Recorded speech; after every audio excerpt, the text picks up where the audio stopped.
line's going to start? Rava. Elam Rava. It's about 12 lines from the bottom. 13. Elam Rava.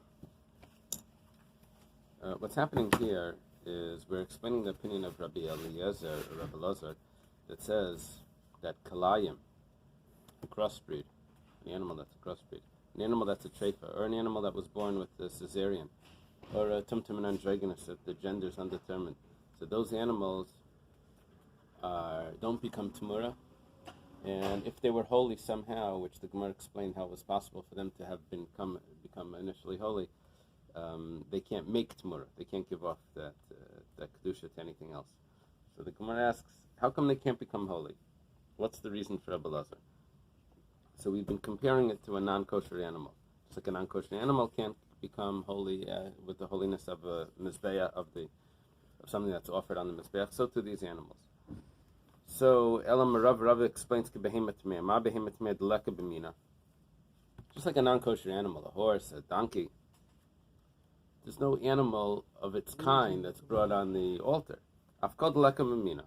Also, any animal that there's no of its kind brought on the altar, so this isn't kosher for the altar. What are we referring to here?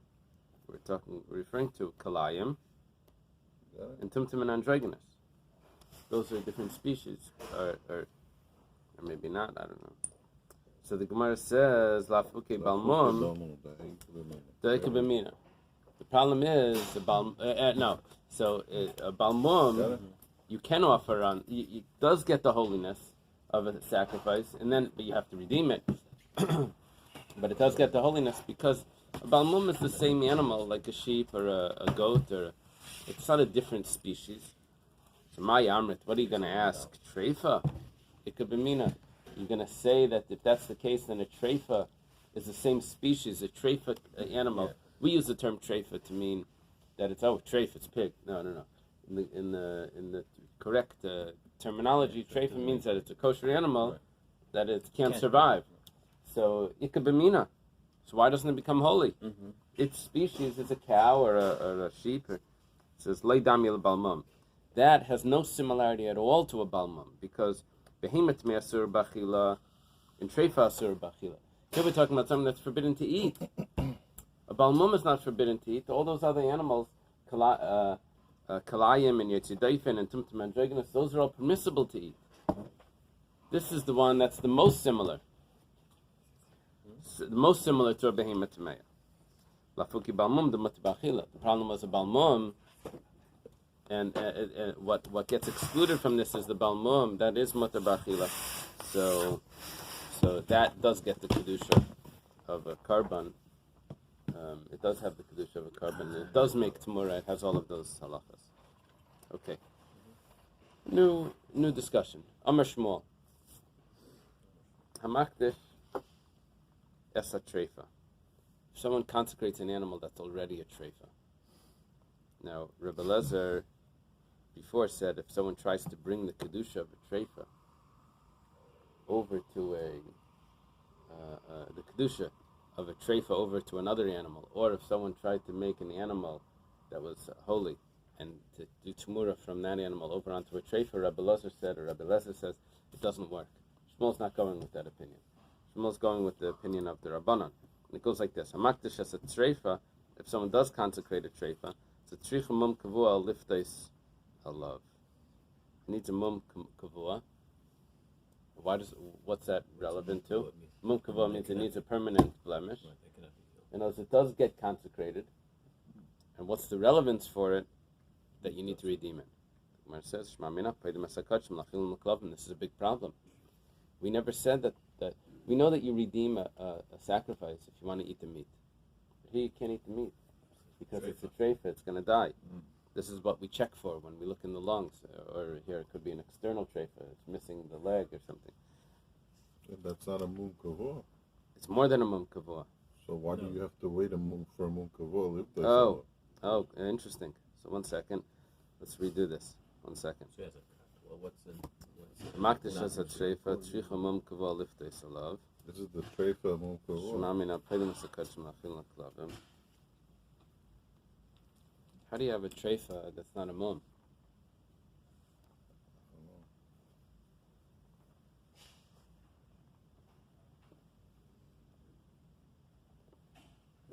it gets bitten by a snake or it gets bitten by one of those animals, it was daras.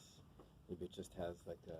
But no, but that would be a mum. But a treifa that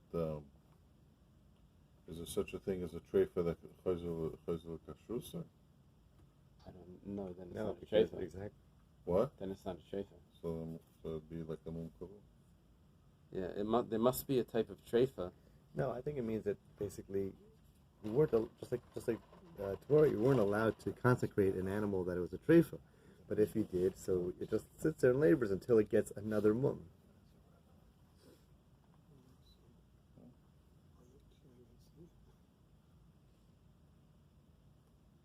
Don't forget, treifa can be internal. You may not be able to physically see it.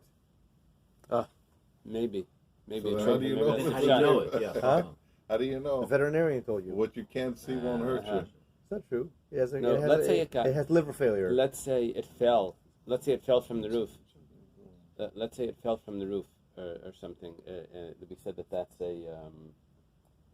that's a type of treifa, or let's say it got attacked by a lion, or one of those animals that we think that it put in its venom into it. That's another treifa. So that could be that you don't see anything external, but you saw a scenario, you saw an occurrence, and that could make it a treifa. Maybe that's the pshat. The kohen wants the money. That's all. Ela Isa Kedusha. So we have to respond to Shmuel. We have to respond to this question on Shmuel, because according to Shmuel, you have to redeem it. Why do you have to what do you mean you redeem it? You can't redeem an animal that you're not going to eat. You only redeem an animal if it's for food. Right. Here, you're just redeeming it so you could feed it Can't to you the dogs. give it to a goy? Why is it or it's the same thing? You weren't a goy, supposed to. A goy and a dog is the same thing. You weren't supposed to. I'm What happens when you redeem an animal? It was only for achil. It was only for food. It was only for you to eat it. So it says you can feed it to the dogs. Can't Right. you feed it to sell it to a guy? Make more money Right. from beef. Maybe it means that because of the pasuk. It says lakel of tashlichim, I say. Yeah, but if you're in a place that there are no That's like Xeris of Ela ima isa kedusha. Rather, we have to read. Rather, we have to retranslate Shmuel. That it becomes holy. Skip the whole brackets, the whole parentheses. Lamas becomes holy that we leave it to die. We're not paid it. Just that if you mark the shetreif, it becomes holy. But you're not paid it. It just becomes holy. You have to leave it to die. Rabbi Shia says, "Eina elak makdash eitzim v'avanim b'lvad." It doesn't get that same sort of holiness. It's just like you gave something to the Beit HaKabayas. It's just like a piece of wood or a piece of stone. You can be paid it. It was never holy. It never had that holiness. Tanan. So there's no question. Right. We don't have that question, but we have a machlekes. Okay, Tanan, it was taught in the Mishnah. Kol hakadshim shenasu treifa ein paiden oisan. V'she'ein paiden kadshim la'achilan l'klavim. Any sacrifice that became a treifa, you don't redeem it because we don't redeem kadshim to feed it to dogs. Taima shenasu. What's the reason why you don't redeem it? It's because it became a treifa after. Ha'hayumi ikara. But let's say it was a treifa beforehand. Now, this is exactly the case of Shmuel. Shmuel said, Hamakdish es ha-treifa. Means it was a treifa first. So, from this we're medayik. Ha'hayumi ikara. Then paidenaisan. Then you do redeem it. When don't you redeem it? If it became a treifa afterwards. But if it was a treifa before, then you do redeem it. That's a diuk. Mm-hmm. That's what we're inferring here. So it's a question. It's a question on Shmuel, because Shmuel says that you leave it to die. At least that was our explanation. The Gemara says, "Dilma haytana savar kal hechet leichase legufa leinacht lekedush zagov." How do you know that this Bais is going according to the Rabbanan and going according to Shmuel? Maybe this is Rabbi Eliezer, where Rabbi Eliezer says that it never becomes holy. And we had a diak here. We said that kol hakadshim shenasu treifa ein paiden oisan. Became a treifa, you don't redeem it. And we thought that meant that if it was a treifa beforehand, you do redeem it. It says, no. It's coming to tell me that if it was a treifa before, it doesn't, nothing happens to it. Because it doesn't even become consecrated. Because this is Rabbi Lezer's opinion that says that you can't even do Temurah onto a treifa. There's no holiness at all. Notice we had the wrong inference. We had the wrong diak, right? Our diak was hahayim ikara, that you it does become holy, but you're paida. The real diak is hahayim ikara would never became holy. Tashma, come on, listen. Rabbi Lezer, Makalayim v'yetziday from the treifa tumtum and dragoness. All of those cases that we had in our Mishnah, which is a crossbreed, a Caesarean, a treifa, and those that the gender is not determined, like Kadeshim v'lei makdishim, they don't become holy when Temurah, they don't become holy and they don't make holy. Avamar Shmuel like Kadeshim mitzvah v'lei makdishim lasis Temurah, and Shmuel explained that that what Rabbi Lezer was referring to was Temurah, that doesn't become holy even when you're trying to make it into Temurah, and it doesn't give off holiness to make something else Temurah. Bitanya, it was taught in the Bais. I'm Rabbi Meir. Rabbi Meir says, if it can't become holy, so how do you think that it could give off holiness? It never gets holy. It's a havamina. No, it's not just what's a havamina. We're saying it can't give off its holiness onto another animal. But the first statement was it can't become holy. Second statement is it can't give off its holiness. How does it get holiness if it can't give it off? How can it give off holiness if it can't get holiness? We explained that first you made it holy, and it became a treifa later. It only works for the treifa case. It doesn't work for the Caesarean or the crossbreed.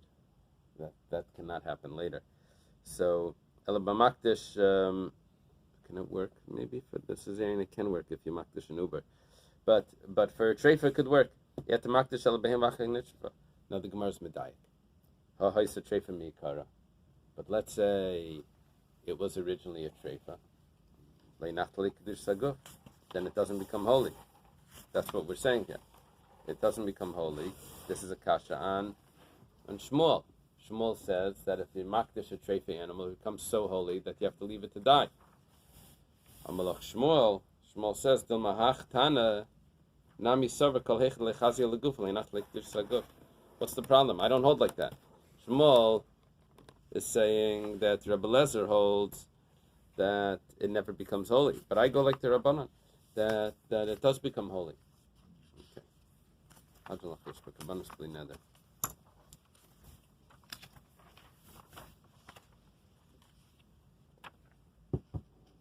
Start the new parak. This is the third parak. You need it? I mean, you can make it up on Eily Kachim, the following Kachim, the following sacrifices are holy things. That their offspring and their Temurah have the exact same halacha. If you remember, we said that there's 5 chatos that are put to death, right? And one of those chatas was a Temurah's chatas. But even though normally a Temurah you bring it as a sacrifice, but by a chatas you don't. Chatas it had to be put to death. If a vlad of a Temurah becomes. We had a discussion if you can make a vlad of a karban could make Temurah. That was a machlekes Rabbi Yehuda. Here we're saying that did they just naturally inherit it? That the vlad of a shlamim, and let's go. Vlad shlamim, the offspring of a shlamim, is brought as a shlamim, right? Utmurasan, and the temurah of a shlamim is brought as a temurah. Is brought as a shlamim. The exchange of a shlamim is brought as a shlamim. Not like a chatas where it's put to death. Vlad natzaif kala olam, and their offspring is exactly the same. The blood of whether it's the vlad of the shlamim or whether it's the vlad of the temurah. You have to imagine this as like a square. I have one in the corner, the shlamim, its offspring. You go down a step, and I have its temurah. I go one over. When you and say then its offspring, right? Male or female, or well, a shlamim could be male or female. So when you say offspring, it could be either the mother or the father is a shlamim. So if it's a male, no, I don't know if we do that by the fathers. I don't know if we had a machlekes if we follow fathers by animals or mother. It's for sure the mother. For sure the mother. Question it's is Jewish. Right. Follow the mother. So we say, Harei hein shlamim, all of these are shlamim, mutin tzmicha, nesachem, mutin ufachaz v'sheik. Exactly like your shlamim. It requires smicha, requires the libations, you have to wave the chest and the thigh. The Gemara first discusses the wording of the Mishnah, and then it discusses the explanation, the background.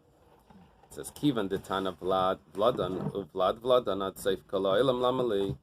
Once it says its offspring, and its offspring's offspring, so why does it have to say until the end of all generations, until the end of the world, end of time?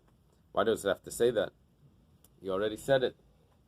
The Gemara says, Tana didan shami Rabbi Lezer. We're going to be quoting over here. If you look on Daf Yud Ches, for you it's going to be hard. But on Daf Yud Ches, Amud Aleph, we have an opinion of Rabbi Lezer. It says, Vlad Shlamim is not brought as a Shlamim. In the Mishnah over here. Vlad Shlamim is not brought as a Shlamim. We then quote another Mishnah later, Vlad Temurah Daf. We're going to have a Mafresh Nekevala. The Mishnayos here are all put together. Some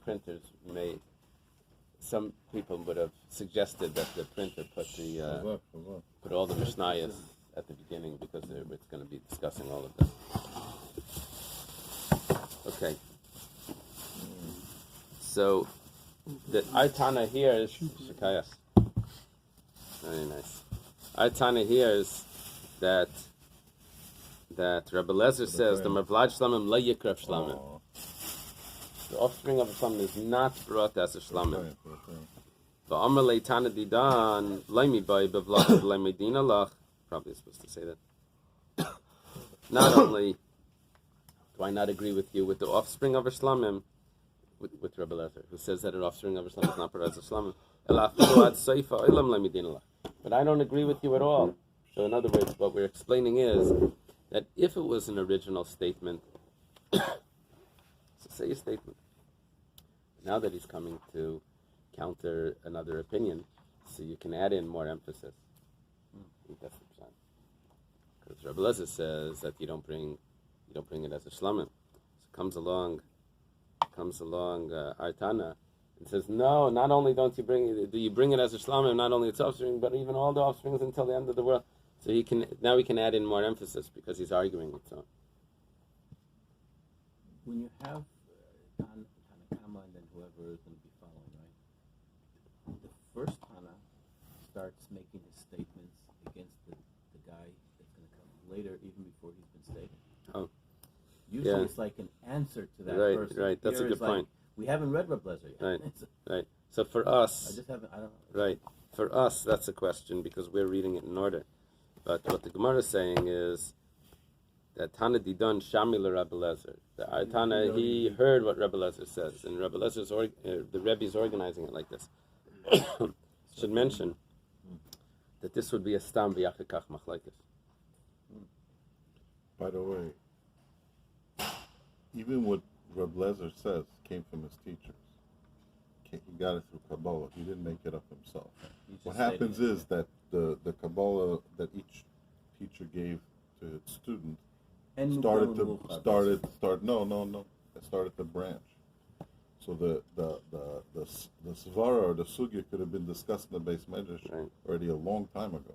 The one who brought it out could be Reb Lezer. And you don't know when who the last one. This started. Especially the svara could have been way before. Right, especially with Rabbi Lezer. Because Rabbi Lezer said,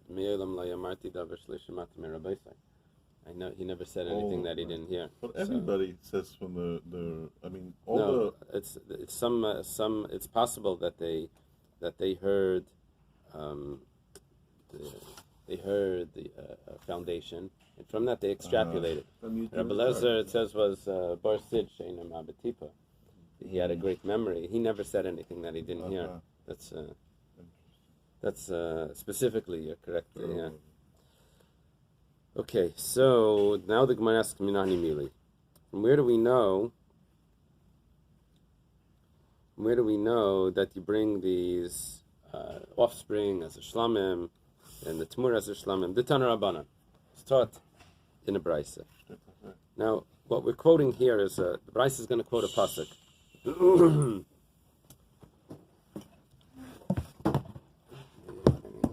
English or Hebrew? What's better for you?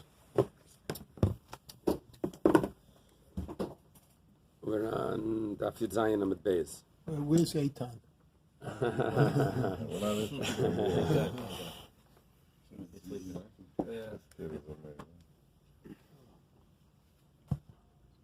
So the Bais is quoting a pasuk. The pasuk is from Vayikra chapter 3. The pasuk says that if a shlamim sacrifice is what he's bringing, if he brings it from cattle, if it's a male or female, he should bring it perfect. Bring it as without a mum. So the Gemara is discussing the words male or female. You might think that's not necessary to say, because if you don't say which one it is, then it's both either or. You don't have to specify. So I guess it would be like a restroom that doesn't say which one. It just says restroom. It doesn't say male or female. Then it's either. It's a family, right? It's a slippery slope. Okay, let's get a different example. California. Zachar. When the pasuk says Zachar, which wasn't necessary, that's an extra word. Rabbi says Avlad. It's coming to include the offspring. This is very odd when you read that, because if it would have said Nekeva, and you would say the Rabbi says Avlad, it's coming to include the offspring, I would have understood that. Because the Nekeva has an offspring. And we could have understood that. But Zachar, how does Zachar teach me offspring? The Gemara later is going to say that It's one of them. Zachar. This is one of their Marim. Zachar and Vlad. Zachar is the Vlad is Lashon Zachar. You'll see it's okay. Valaydinu. Is it not logical? Umat Temurah shein gidulei hektish kreva. The Temurah is brought. The Temurah wasn't born into holiness. Temurah is I had one animal that's a carbon. I went over and I said that this other animal should be exchanged for that animal that's a carbon, an animal that was mundane. What's the halacha? I wasn't allowed to do that, but the mundane animal becomes holy and I bring it. It's called the Temurah. So, if a Temurah is brought, Vlad shegdulei hektish and it din sheyikrav, a Vlad, is it not the offspring? Is it not a kalvachaymer? And it din, it's not a kalvachaymer that it should be brought. The Gemara says, "Mala Temurah shkein heges b'chol hakatshim, Temurah Vlad shein noig b'chol hakatshim." So 1 second, that's not a good kalvachaymer, because the Temurah applies to every type of sacrifice, but an offspring doesn't apply to all types of sacrifice. Why? Because some sacrifices are male, so you don't have an offspring in every sacrifice. So Temurah, we would say it's always brought, but an offspring, it's not applicable in so many cases. Maybe that's going to be different. So because it doesn't apply. So Talmud Lema Zachar. So the pasuk tells me Zachar to tell me, even though it doesn't apply in all cases, nevertheless, if a korban has an offspring, so that shlamim, so that offspring is also brought as a shlamim. So Talmud Lema Zachar Rabbi says Avlad. Okay, now it says v'im nekeva, or if a female. What's that coming to include? Rabbi said Temurah, to include and exchange the animal. That's also brought as a shlamim. Eily Temurahs tmimin. I would only know if it's an exchange from a korban that didn't have a mum, and Vlad tmimin. And if it's an offspring of an animal that didn't have a mum, Vlad bali mumin, Temurahs bali mumin minai. And this is a very interesting discussion, because this wasn't so clear. If I exchange this, the Temurah of a balmum, I think that was clear in the pasuk. It says im ra im toiv, whether it's good for bad or bad for good. But the Vlad of a balmum, maybe I could say, look, its mother wasn't eligible because it had a mum. Now it has an offspring. I know its mother was a korban, but it wasn't eligible. Now it has an offspring. The offspring is eligible. So do I bring the offspring? So, minayin, how do you know that you bring the offspring? And also, how do you know you bring the offspring of a... No, we didn't mention Vlad Temurah. So how do you know you bring the offspring? Talmud Leimar im zachar. L'rabbeis Vlad bali mumen. Says im zachar, the extra word im.